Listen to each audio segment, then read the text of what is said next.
ঢিং মহাবিদ্যালয়ত ৰেণুবা নামেৰে উদ্বোধন কৰা হ'ল নতুনখন কেণ্টিন। ঢিং মহাবিদ্যালয়ৰ শিক্ষক গোটৰ সহযোগত নিৰ্মাণ কৰি উলিওৱা হ'ল এইখন অত্যাধুনিক কেণ্টিন। আজিৰে পৰা সমূহীয়াভাৱে উদ্বোধন কৰা হৈছে এইখন কেণ্টিন। ঢিং মহাবিদ্যালয়ৰ শিক্ষক গোটৰ সহযোগত নিৰ্মাণ কৰি উলিওৱা ৰেণুবা কলেজ কেণ্টিন আজি শুভ উদ্বোধন কৰা হয়। ঢিং মহাবিদ্যালয়ৰ অধ্যক্ষৰ লগতে ঢিং মহাবিদ্যালয়ৰ শিক্ষক গোটে আজি আনুষ্ঠানিকভাৱে উদ্বোধন কৰে উক্ত কলেজ কেণ্টিনখন।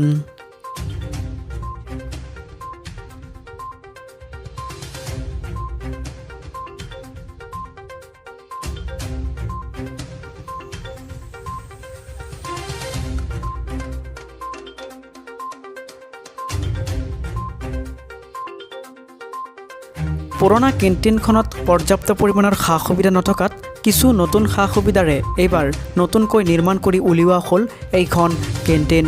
উক্ত কেণ্টিনখনত খোৱা পানীৰ পৰা আৰম্ভ কৰি কেইবাটাও নতুন সা সুবিধা সংযুক্ত কৰা হৈছে। আৰু আজি দিনৰ ভাগত ঢিং মহাবিদ্যালয়ৰ অধ্যক্ষ লগতে ঢিং মহাবিদ্যালয়ৰ সমূহ শিক্ষক কৰ্মচাৰী গোটৰ সহযোগত আজি উদ্বোধন কৰা হয়।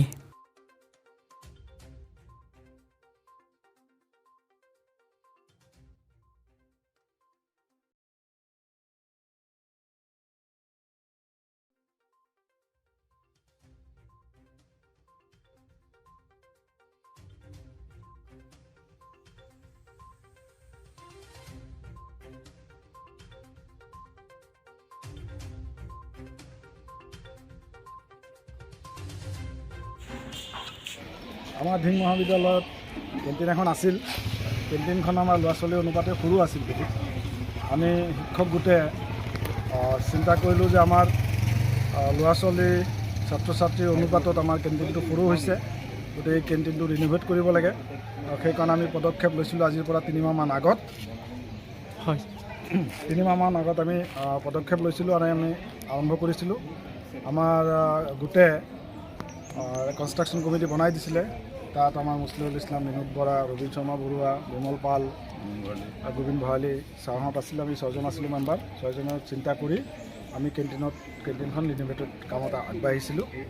আৰু আজিৰ দিনত আমাৰ কেণ্টিনত ছাত্ৰ ছাত্ৰীৰ বাবে একেলগে প্ৰায় 100 ল'ৰা ছোৱালী বহিব পৰা আমি ব্যৱস্থা কৰিছোঁ। লগত আমাৰ শিক্ষকসকলৰ ডাইনিঙো এটা আমি তাত ঠিক কৰিছোঁ, ডাইনিং বনাইছোঁ।